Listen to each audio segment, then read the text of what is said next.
दूसरी शादी। आदि की शादी के लिए उसके मम्मी पापा रिया के घर जाते हैं। अरे कैसे कर दे शादी भाई साहब, आपका बेटा तो अभी कुछ करता ही नहीं है। सुना है आगे पढ़ाई करने के लिए शहर भी जा रहा है। तभी तो भाई साहब हम चाहते हैं कि शहर जाने से पहले इसकी शादी कर दे। और कमाने का क्या है, हर कोई तो पढ़ लेकर कमाता ही है। हाँ हाँ, और गांव का सबसे बड़ा मकान और समृद्ध परिवार से है आदि। मुझे तो समझ में ही नहीं आता, इतनी जल्दी शादी। रिया भी अभी पढ़ रही है, इतनी अच्छी है वो पढ़ाई लिखाई में, कैसे शादी कर दूं? आप लोग थोड़ा समय दे। आदि के माता पिता घर चले जाते हैं, जहाँ आदि के पिता कहते हैं, अरे भाग्यवान, मुझे तो समझ ही नहीं आ रहा कि तू क्यों इतनी जल्दी आदि की शादी करवाना चाहती है। पढ़ लिख कर कमाई धमाई करने लायक हो जाए तो फिर कर देना शादी। अरे आप चुप रहिए। रिया जैसी लड़कियों के लिए शादी के रिश्तों की कमी है क्या? इतनी सुंदर, संस्कारी, पढ़ी लिखी और अच्छी परवरिश वाली लड़की है वो। मैं तो छोड़ ही नहीं सकती ये रिश्ता किसी भी कीमत में। बता दे रही हूँ, रिया की शादी आदि से ना कराई ना तो मैं जहर खाकर जान दे दूंगी। पूरे गांव में नाम है उन लोगों का, नौकर चाकर कितने लगे हैं उनके घर में। अरे मेरी बेटी तो राज करेगी राज। और इस तरह ना चाहते हुए भी रिया की शादी आदि से हो जाती है। अरे बेटी, ये ले तेरी किताबें, पढ़ाई बिल्कुल ना छोड़ना। तू तो मेरी गर्व करने वाली बहू है, बड़ा नाम है तेरा गांव में। हाँ, आखिर पसंद किसने किया है रिया को आदि के लिए? आदि को गांव की रिया इतनी पसंद नहीं होती है। अरे यार, तू तो बड़ा लकी निकला, रिया जैसी लड़की से तेरी शादी हो गई। अरे लकी की क्या बात है, वो भी तो मेरे जैसे लड़के की बीवी बनकर किस्मत वाली बनी है ना। अरे अब तो तू रह नहीं दे, ना तो तू कमाता है ना ही पढ़ने में अच्छा है। क्या है तुझमें? बस पैसा, और वो भी बाप का।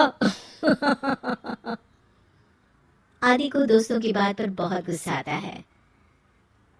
पिताजी, मैं शहर जाना चाहता हूँ आगे की पढ़ाई के लिए। अरे बेटा, लेकिन यहाँ की पढ़ाई तो पहले पूरी हो जाए। नहीं नहीं, अब मैं किसी भी हालत में शहर में ही रहकर पढ़ाई करूंगा। रिया को आदि का ये व्यवहार अजीब लगता है कि अचानक नई शादी के बाद आदि ऐसा क्यों बोल रहा है। खैर, आदि पढ़ाई के लिए शहर चला जाता है और रिया गांव में रहकर सास ससुर की सेवा करती और बचे वक्त में पढ़ाई। अरे देखो, दामाद जी तो शहर चले गए, हमारी बेटी बेचारी अकेली रह गई। उसे कुछ दिनों के लिए यहीं बुला लाओ ना। रिया की माँ रिया के ससुराल उसे लेने जाती है कि उसके सास ससुर कहते हैं, अरे नहीं नहीं बहन जी, हमारा मन तो रिया के बिना नहीं लगेगा। हाँ माँ, इनको तो शहर जाना ही था पढ़ाई के लिए, बस थोड़ा पहले चले गए। माँ खाली हाथ वापस आ जाती है। आदि शहर में मन लगाकर पढ़ाई करता है और इंजीनियरिंग के लिए दाखिला ले लेता है।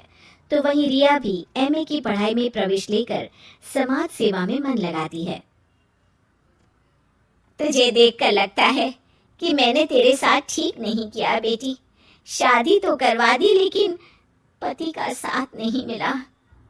अरे तो क्या हुआ, जैसे मैं अपने माँ पापा के साथ थी वैसे अब आप दोनों के साथ हूँ, है ना?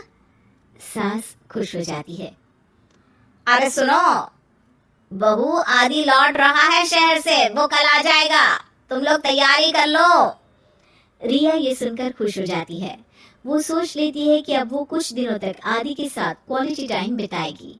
लेकिन जब आदि घर आता है तो उसके साथ होती है एक शहर की लड़की जो जींस और टॉप में होती है। ये मेरी दोस्त है, मेरे साथ रहेगी। आदि उसे अपने मम्मी पापा से मिलवाता है लेकिन रिया से नहीं। रिया सबके लिए खाना लगाती है। अरे ये नौकरानी कितनी सुंदर है, खाना भी अच्छा बनाया है।